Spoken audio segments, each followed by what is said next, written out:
Education ground চ্যানেলে সকলকে জানাই স্বাগত। আশা করি সকলে ভালো আছো। আমি তোমাদের সঙ্গে সৌরভ।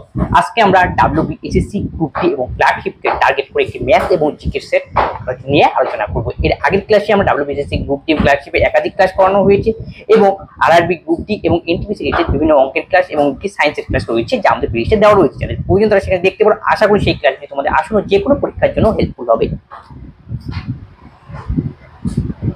প্রথম যে এখানে কোশ্চেন দেওয়া রয়েছে সেটা হলো স্পোর্টস অথরিটি অফ ইন্ডিয়া এর সদর দপ্তর কোথায় অবস্থিত?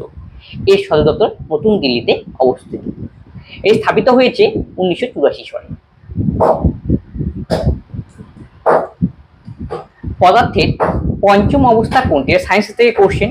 পদার্থের পঞ্চম অবস্থা হলো অপশন এতে রয়েছে plasma, option B Einstein condensation, option C Bose Einstein condensation এবং option D Newton Einstein condensate. এই সঠিক উত্তর হবে অপশন সি।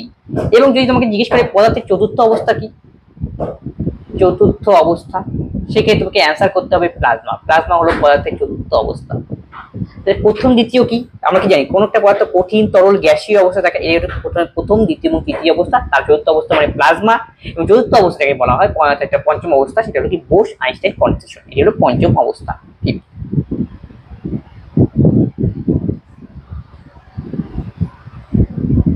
নিচের কোনটি অ্যাসিডিক অ্যাসিডে পাওয়া যায়? অ্যাসিডিক অ্যাসিড পাওয়া যায় ভিনিগারে। তাহলে ভিনিগার অ্যাসিডিক অ্যাসিড পাওয়া যায়। তাহলে অ্যাসিডিক অ্যাসিডের সংকেত কি? এটা জৈব অ্যাসিড, এর সংকেত হলো CH3COOH। কমলা লেবুতে এবং লেবুতে পাওয়া যায় সাইট্রিক অ্যাসিড। কমলা লেবুতেও সাইট্রিক অ্যাসিড পাওয়া যায় টক জাতীয় ফলের মধ্যে।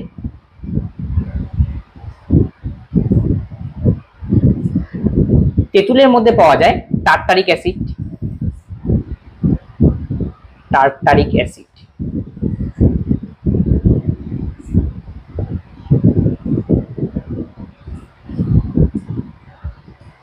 ভারতের জাতীয় মানবাধিকার কমিশন কবে স্থাপিত হয়?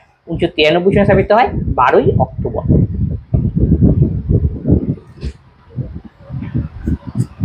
কোন খেলোয়াড় তার আত্মজীবনী হলো প্লেইং ইট মাই ওয়ে? অপশনতে রয়েছে Rahul Dravid, option B Kapil Dev, Vinod Kambli, option D Sachin Tendulkar. এর সঠিক উত্তর। ফলের মিষ্টি রস স্বাদের কারণ কি? ফলের মধ্যে ফ্রুকটোজ পাওয়া যায়, এর জন্য ফল মিষ্টি হয়। তাহলে অপশন ডি। ল্যাকটেজ দুধের মধ্যে পাওয়া যায়। নিম্নলিখিত পাহাড় জাতিগুলো সঠিক পাহাড় যে রয়েছে এগুলো সঠিক পশ্চিম থেকে পূর্ব ক্রমশে শনাক্তকরণ করতে বলেছে। পশ্চিম থেকে পূর্ব দিকে। তাহলে এর সঠিক উত্তর হবে অপশন সি গারো, খাসি, জয়ন্তিয়া এবং নাগা। এই পাহাড়গুলো পশ্চিম থেকে পূর্ব দিকে অবস্থান করেছে এবং এগুলি মেনলি দেখতে পাওয়া যায় নর্থ ইস্ট রাজ্যে।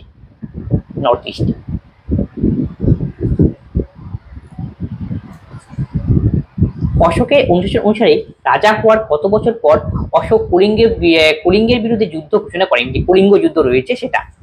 অপশন বি 8 বছর পর হবে সঠিক উত্তর। কলিঙ্গ যুদ্ধ হয়েছিল 261 বিসিতে।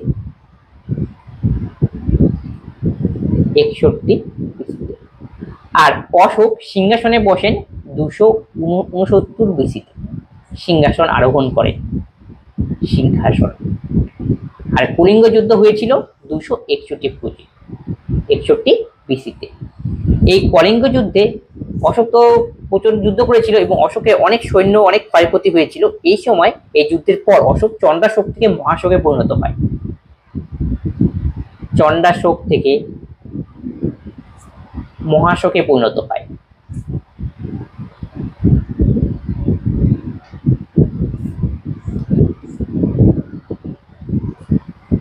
লালা হরদয়াল নিচের কোন সংগঠনের সাথে যুক্ত ছিল? অপশনে গদর পার্টি, যা স্থাপন করা হয়েছিল 1913 সালে আমেরিকার স্যান ফ্রান্সিসকোতে।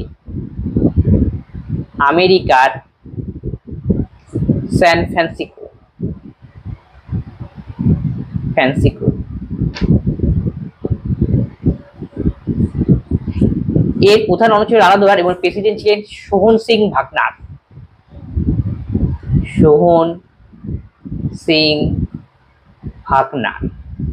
ছিলেন এর প্রেসিডেন্ট।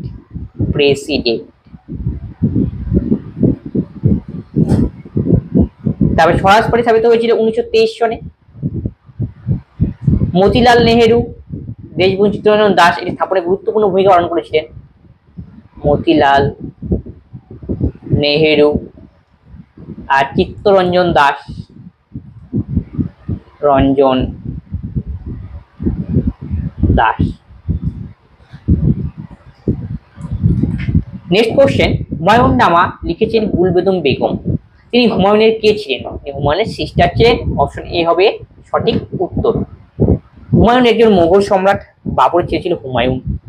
হুমায়ুন পরীক্ষায় জিজ্ঞেস করে যে হুমায়ুন কিভাবে মারা গিয়েছিলেন। হুমায়ুন তার লাইব্রেরির সিঁড়ি থেকে পড়ে তিনি মারা গিয়েছিলেন। হুমায়ুনের স্মৃতির উদ্দেশ্যে তৈরি করা হয়েছিল হুমায়ুন টম। হুমায়ুন টম দিল্লিতে যা অবস্থিত।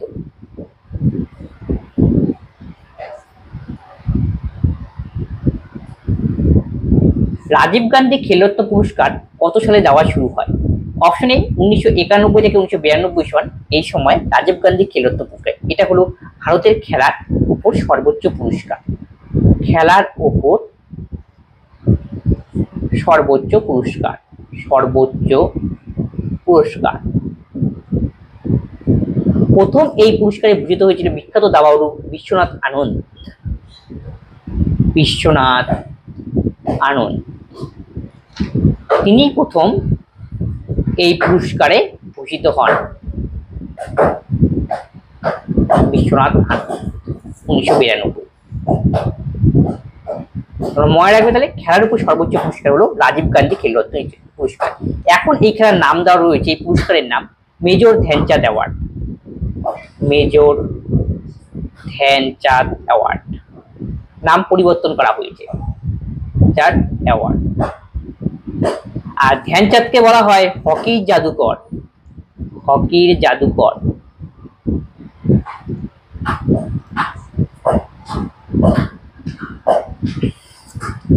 ভারতের সর্বোচ্চ মালভূমি কোনটি? অপশন সি লাদাখ হলো ভারতের সর্বোচ্চ মালভূমি। সবচেয়ে বড় মালভূমি যদি বলে তিব্বতের মালভূমি। তিব্বতের মালভূমি। ওয়ার্ল্ডের মধ্যে সবচেয়ে বড় এবং উঁচু।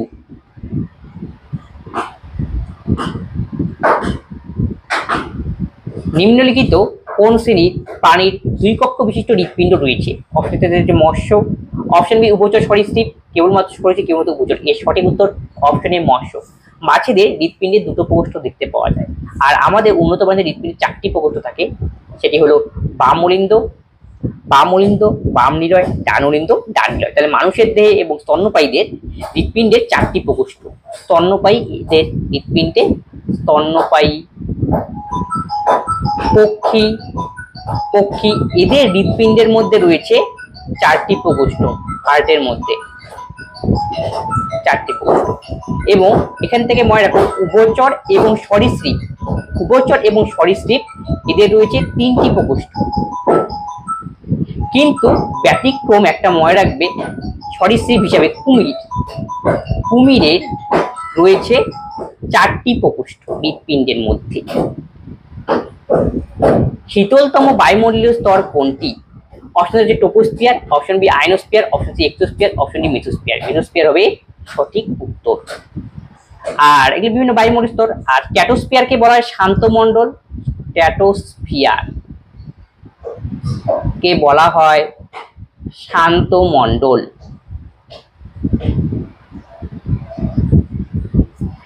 আর এখান দিয়ে ঝড় বৃষ্টি হয় না, এই জায়গাটা এখান দিয়ে এরোপ্লেন যাতায়াত করে, এই যেটা শান্ত মণ্ডল।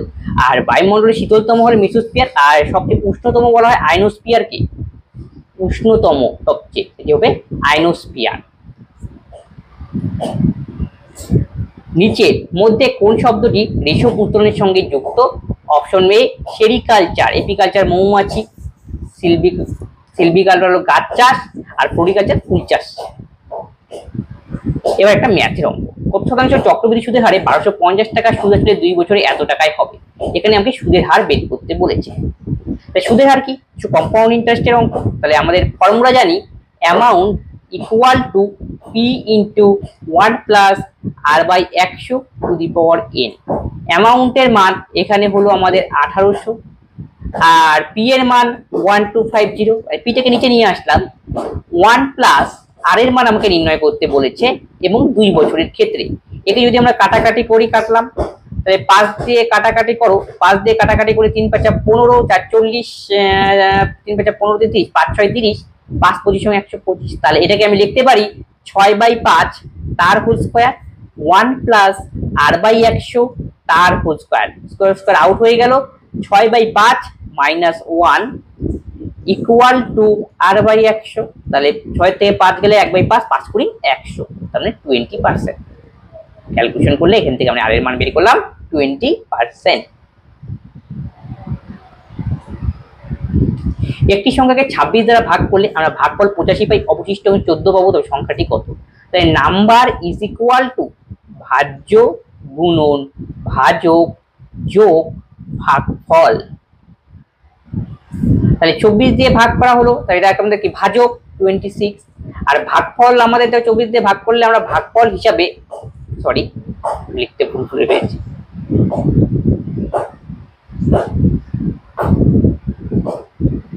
ভাজ্য ইজ ইকুয়াল টু ভাজক গুণন ভাগফল যোগ ভাগশেষ। তাহলে ভাজক হলো আমাদের কি 24 দ্বারা ভাগ 26 দ্বারা 26, ভাগফল আমাদের 85, আর অবশিষ্ট অংশ মানে ভাগশেষ 14। ক্যালকুলেশন করলে কোনটা হবে? এই জন্য দেখো প্রত্যেকটা ইউনিটের দুটো যে এক রয়েছে আর দুটো আলাদা রয়েছে। একটু ইউনিটটা টেস্ট করে দেখি। 5 6 30, 30 এ 0, আর এখানে ইউনিট 4 রয়েছে, 0 প্লাস 4 যোগ করলে 4। তাহলে ইউনিটে কত আসছে? 4।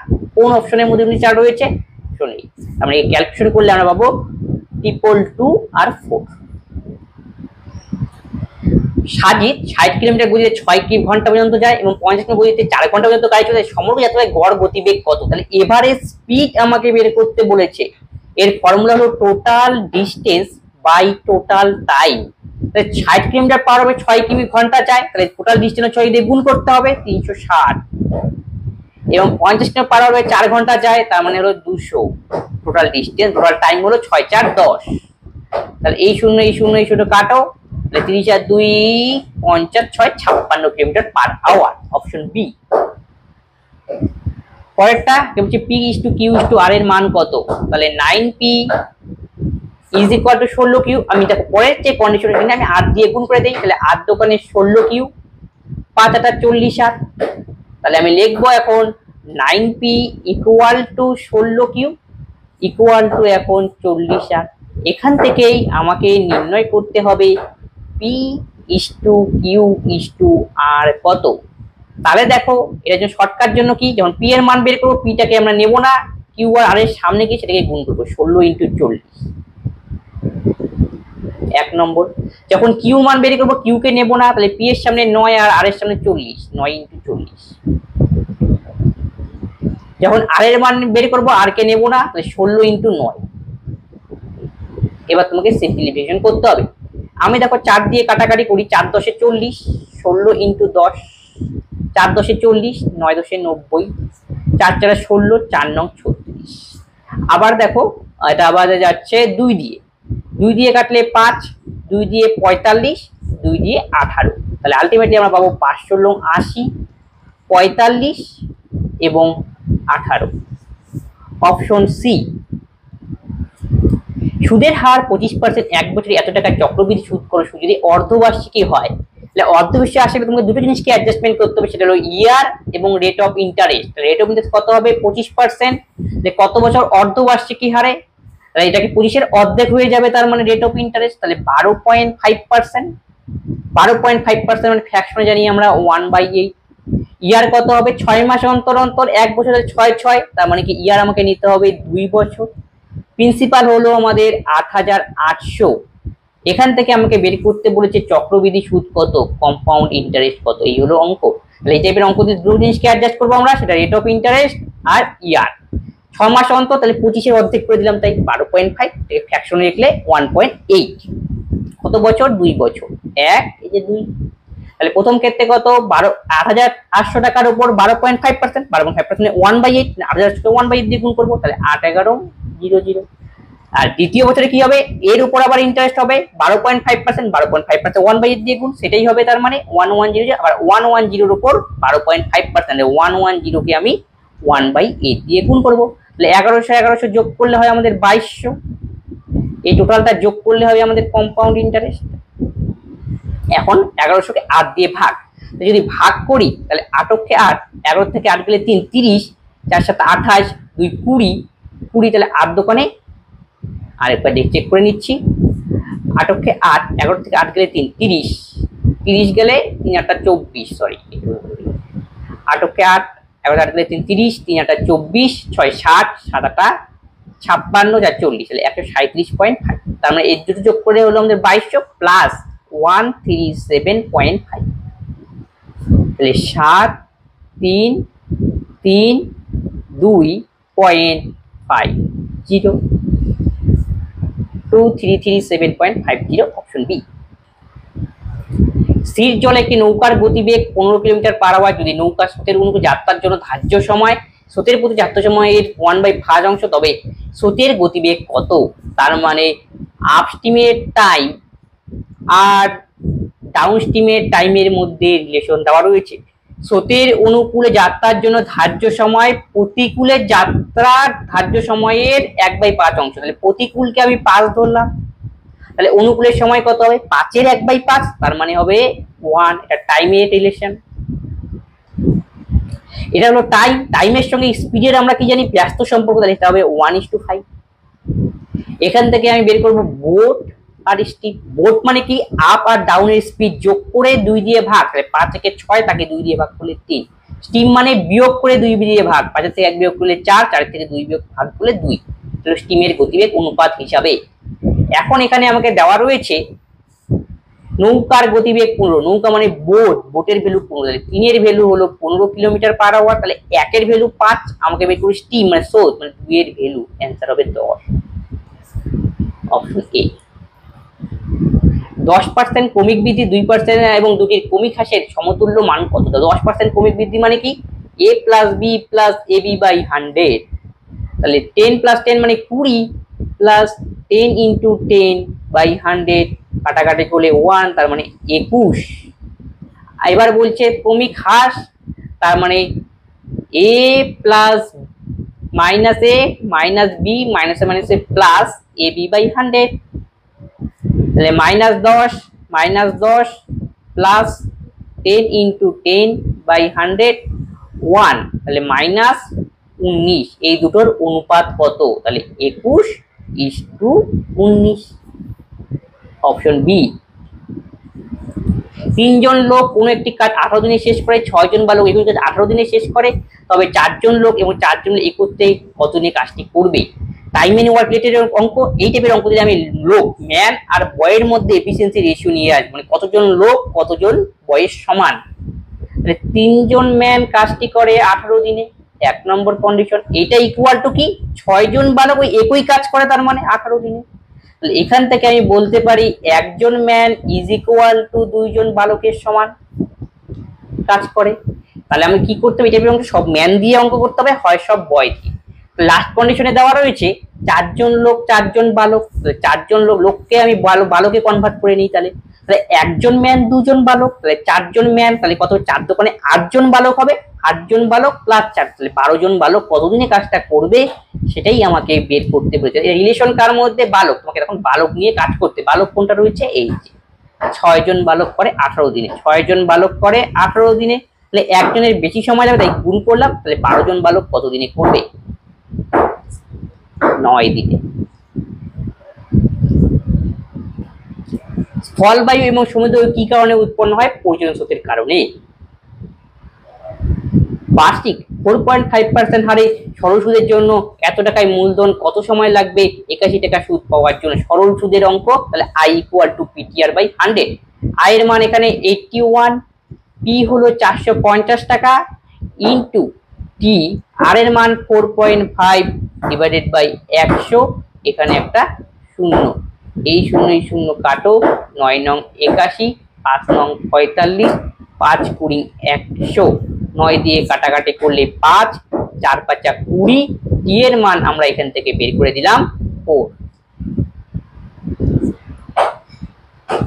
9 জন পুরুষ 20 দিনে একটি কাজ সম্পন্ন করে এবং একজন নারী যদি একজন পুরুষের 1/3 কাজ হারে কাজ পায় তাহলে 15 জন নারী কতদিনে কাজ করবে? আচ্ছা, কন্ডিশনটা কি? একজন নারী একজন পুরুষের, তাহলে একজন ওমেন একজন পুরুষের 1/3 কাজ করে, তাহলে আমি বলতে পারি একজন ওমেন বাই একজন ম্যানের এফিসিয়েন্সি রেশিও 1/3। এইটা হলো ফার্স্ট কন্ডিশন, আমরা বের করে নিলাম।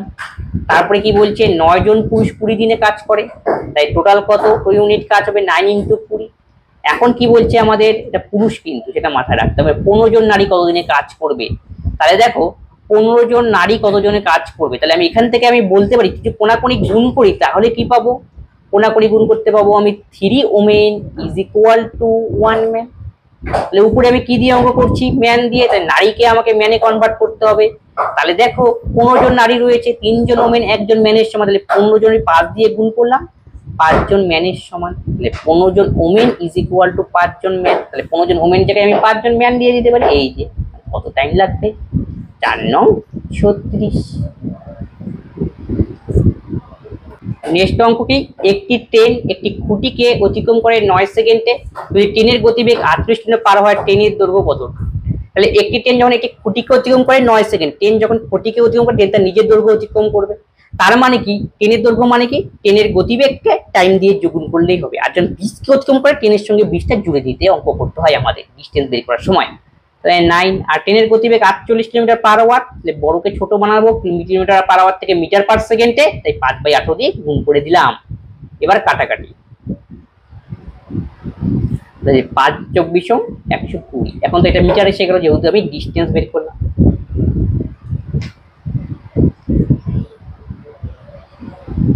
একটি চেয়ার 540 টাকায় বিক্রি করে দোকানদারের 10% ক্ষতি হয় এবং 10% লাভে চেয়ারের বিক্রয় মূল্য কত হবে?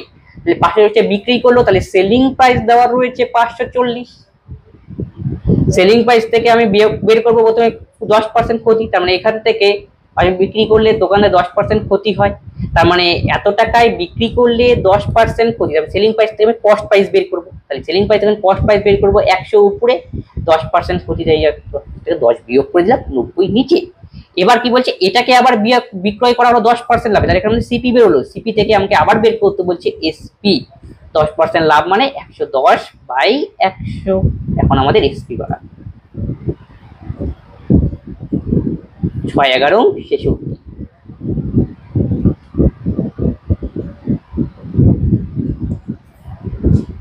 Option C 52 A to B এত হলে A square plus B square হবে, সরি মনে রাখবেন, এ স্কোয়ার প্লাস বি স্কোয়ারের ন্যূনতম মান কত, সবচেয়ে ছোট মান কত? তাই এটা 90 দ্বারা বিভাজ্য বলেছে। 90 দ্বারা বিভাজ্য মানে কোনো একটা সংখ্যা তো আমি এটা 9 দিয়েও ভাগ করলে মিলবে, 10 দিয়েও, তার মানে 9 আর 10 এর বিভাজ্যতা রুল ইউজ করবো। 10 দ্বারা বিভাজ্যতার নিয়ম কি? কোনো সংখ্যার শেষে যদি 0 থাকে তাহলে সেটা অবশ্যই 10 দিয়ে ভাগ করলে মিলবে, তাহলে বি এর মান অবশ্যই 0 হতে হবে মাস্ট। এবার 9 এর আমরা বিভাজ্যতা রুল ইউজ করব। 9 এর বিভাজ্যতার নিয়ম কি? ডিজিটগুলো সাম করব, ডিজিটগুলো সাম করার পরে যোগ করার পরে যে অ্যান্সার বেরোবে সেটা যদি 9 দিয়ে ভাগ করলে তবে বলবো সেটা সংখ্যাটা 9 দ্বারা বিভাজ্য। তাহলে দেখো 5 2 7 2 9, ডিজিটগুলো সাম করে 9 হয়ে গেল, আর বির মান তো 0 প্লাস, তাহলে 9 প্লাস, তাহলে এর জায়গায় এখন যে ন্যূনতম সর্বনিম্ন কত বসালে পরে 9 দিয়ে ভাগ করলে মিলবে? সবাই বলবে 0 বসানোর ফলে 9 প্লাস 0, তাই 9 হলো, 9 কে 9 দিয়ে ভাগ করলে মিলবে, এর জায়গায় 0। সর্বোচ্চ কত? তাই 9 অ্যান্সার, সর্বনিম্ন বলছে তাই আমি a = 0 নিতে হবে, আর সর্বোচ্চ বললে এর জায়গায় আমি 9 নিতাম। তাহলে এর মান আমি 0 বের করলাম, আর পূর্বে বের করেছি b = 0 বাস, 0 প্লাস 0, তার মানে অ্যান্সার 0। মহাবীর জৈন কোন ভাষায় তার উপদেশ প্রদান করেছিলেন? অর্ধমাগধী। মহাবীর জৈন ছিলেন 24তম জৈন তীর্থঙ্কর, 24তম। তার যে বাহন পরে সিগন্যাল সেটা ছিল সিংহ। আর 23তম ছিল পার্শ্বনাথ। পার্শ্বনাথ। প্রথম জৈন তীর্থঙ্কর ছিল ঋষভনাথ প্রথম।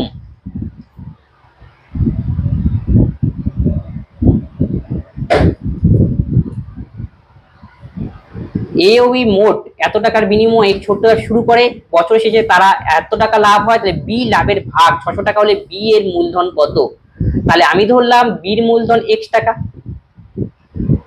তাহলে এর মূলধন হবে 15,000 মাইনাস এক্স, তাহলে এর মূলধন হলো 15,000 মাইনাস এক্স বাই বির মূলধন।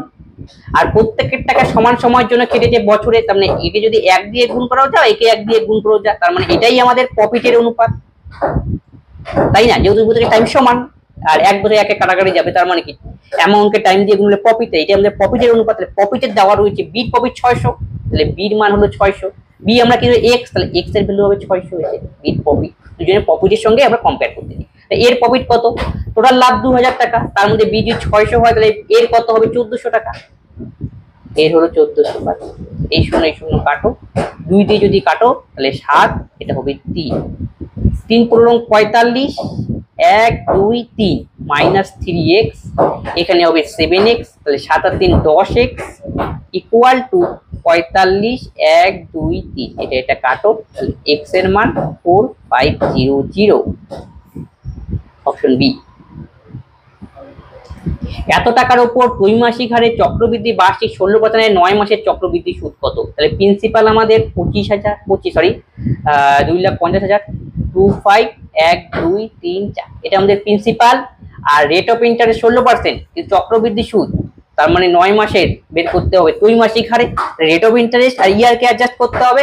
তাহলে দেখো 9 মাস মানে 3 3 করে, 3 3 ত্রৈমাস, তাহলে বছর হবে আমাদের কত? 3 বছর, তাহলে ইয়ার হলো আমাদের 3। আর কত? দেখো 12 মাসে আমাদের 16%, তাহলে 1 মাসে 16/12, 3 মাস অন্তর, মানে 3 দিয়ে গুণ করো, 4%, রেট অফ ইন্টারেস্ট আমাদের 4%। এবার আমাকে অঙ্ক করতে হবে ইন্টারেস্ট কত হবে, 1 2 এই যে 3, তাহলে আর এর 25,000 এর 4% করে দুটো শূন্য কাটাকাটি যাবে, 4 25 100, পাশে দুটো সংখ্যা। 2 নম্বর বছরে আবার একই রকম 1 4টা শূন্য, তাহলে আবার কি কম্পোজিশন ইন্টারেস্ট অফ ইন্টারেস্ট, তাহলে এই 1000 এর উপর 4%, তাহলে 400। বা তৃতীয় কি হবে, এই 25,000 এর উপর 4%, একটা 1 4টা শূন্য, এখানে 400 হবে, আবার 1000 এর উপর 4%, আর নিচের হলো 10,000 এর 4%, 400, এই 400 এর উপর 4% মানে 16। এই হলো লজিক। টোটালটা যোগ করলে আমরা কি পাবো? Total compound interest. তাহলে কতগুলি হলো? 3, 4টা শূন্য, 3 4 1200, 16, 1216 যোগ করে দিলাম, 6 1 2 1 3, 31216, অপশন বি। সিম্পলিফিকেশন 2/3 এর মানে গুণ, 5 দোকানে 10, 5 5 আর 2 কত? 7/5 ইন্টু 75% মানে আমরা জানি 3/4, এর 540, 3 3 কাটো, 2 দোকানে 4, 5 দোকানে 10, 7 দিয়ে 4 7 28, 5 7 35 আর 2 37, 378, অপশন এ। 2 বছর আগে এ ও বি এর বয়সের অনুপাত ছিল 3:4, 40 বছর পর তা পরিস্থিতি পায়, তাহলে বি এর বর্তমান বছর কত? তাহলে 2 বছর আগে মানে এগো এ আর বি এর অনুপাত ছিল 3:4, 4 বছর পর এই অনুপাত দাঁড়ালো 4:5, তাহলে কত? দেখো আগের ডিফারেন্সটা দেখে নাও, 1 1, কতটা বাড়লো? 4 এর থেকে 5 বিয়োগ, 3 এর থেকে 4 বিয়োগ 1, এই যে এই 1 এর ভ্যালু দুইটা আগে পরে তাই যোগ করতে হবে, 1 এর ভ্যালু হলো 6 বছর। এখান থেকে বের করতে বলছে বি এর বর্তমান বয়স কত, তাহলে বি এর বর্তমান বয়স কত, বি কত, 4 এর মান আমরা বের করব, তাহলে 1 এর ভ্যালু 6, তাহলে 4 এর ভ্যালু হবে 4 6 24, কিন্তু এই বছরটা কি বি এর 2 বছর আগে, তাহলে বর্তমান আনতে গেলে কি করব, 24 সঙ্গে আরো 2 যোগ করতে হবে, তাহলে 24 + 2 = 26 বছর, এটা হলো বি এর বর্তমান বয়স। 6টি ক্রমান্বয়ে পরপর বিজোড় সংখ্যা কয় 64, তাহলে বৃহত্তম সংখ্যা কত? তাহলে 6টা বিজোড় সংখ্যা এমনি লিখে নাও, 3 5 7 9 11, 3 2 5 6, ক্লিয়ার? তাদের বলছি বিজোড় সংখ্যার গড় 64, তাহলে 6টা সংখ্যা রয়েছে, দেখো এগুলো সব কি সমান্তর প্রকৃতিতে রয়েছে, 2 এর গ্যাপ, তখন এখানে গড় বলছে 64, মানে 64 গড় হওয়ার অর্থ কি, যখন সমান্তর প্রকৃতি থাকবে তখন গড় হওয়ার অর্থ হলো মিডিল নম্বরটা হবে আমাদের 64। নাম্বার কত? 1 2 3 6টা নম্বর, তাহলে মিডিল নম্বর খুঁজে পাচ্ছি না, 6টা নম্বর, তখন আমাকে কি করতে হবে, 6টা নম্বর যেহেতু 6 কে 2 দিয়ে ভাগ করো 3 নম্বর টার্ম আর তার পরেরটা নেবে, 4 নম্বর টার্মের এভারেজটাই হবে আমাদের অ্যান্সার। 3 নম্বর টার্ম আমাদের কত, 1 2 3। আচ্ছা, তাহলে এ বলছে বিজোড় সংখ্যা হলে বৃহত্তম সংখ্যাটি কত, তাহলে এভারেজ 3 নম্বর টার্ম আমাদের কত, এটা। 4 নম্বর টার্ম আমাদের এটা, তাহলে এভারেজ কত হবে এদের মাঝখানেরটা, তার মানে বোঝা যাচ্ছে 64। আর উপরে আমি কি ধরেছিলাম 3 5 7 এই অ্যাপ্রক্সিমেটলি বোঝার জন্য, এটা কোনো ব্যাপার নয়। এটা 64, এত প্রত্যেকটার গ্যাপ কত করে 2 করে, তার পরেরটা তাহলে কত হবে 64 65। এবার দেখো এই যে মাঝখানে 64, তারপরটা কত 1 করে যা বাড়বে, তার আগেরটা তাহলে কত হবে 63। এই যে এটা তো না আমাদের, এটা মাঝখানের নম্বরটা এভারেজ। 63 65 67, তারপরটা 69, তাহলে এখানে দেখো 61 59। প্রথম সংখ্যাটা আমাদের এটা, দ্বিতীয়টা 61, তৃতীয়টা 63, চতুর্থটা 65, ই এর 6 নম্বরটা আমরা বের করতে বলছি। কি বৃহত্তমটা কত, 69 হবে সঠিক উত্তর। লবণাক্তের সর্বাধিক ঘনত্ব কোথায় পাওয়া যায়, 20 থেকে 40 degree centigrade. Next question, my country my life বইটির লেখককে? এই বইটি লিখেছিলেন লালকৃষ্ণ আদবানি। মনমোহন সিং এর বিখ্যাত বই দ্য চেঞ্জিং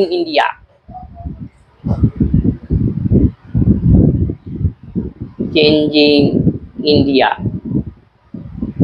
কুলদীপ নায়ারের বিখ্যাত বই দ্য জাজমেন্ট,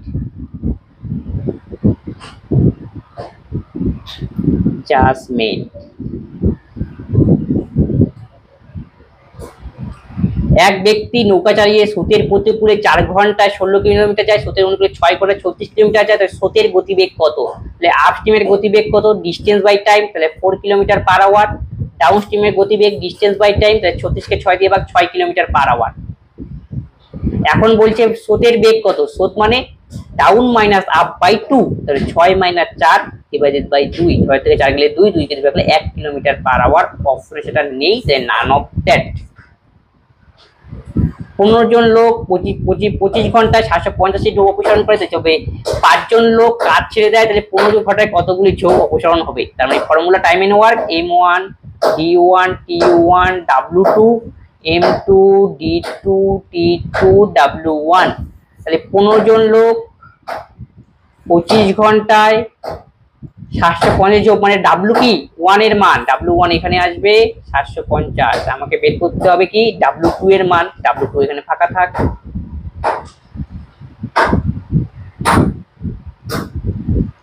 তাহলে M2 কে 5 জন লোক কাটতে যায়, তাহলে 15 থেকে 5 বিয়োগ করে নিতে হবে, যেহেতু কাটতে চলে গেলে 15 থেকে 5 গেলে 10।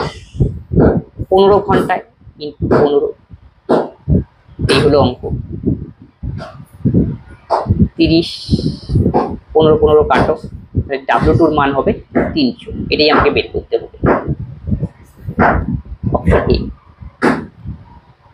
তাহলে আজকের ক্লাসে এই 39খানা ছিল ম্যাথ এবং জিকে মিশিয়ে আমরা আলোচনা করলাম। যদি কোনো অংশে তোমাদের ডাউট হয় অবশ্যই তোমরা কমেন্ট করে বন্ধুদের সঙ্গে এই ক্লাসটি শেয়ার করতে, যে সকলেই এই ক্লাস থেকে উপকৃত। তবে আজকের ক্লাস আমরা এখানেই শেষ করছি।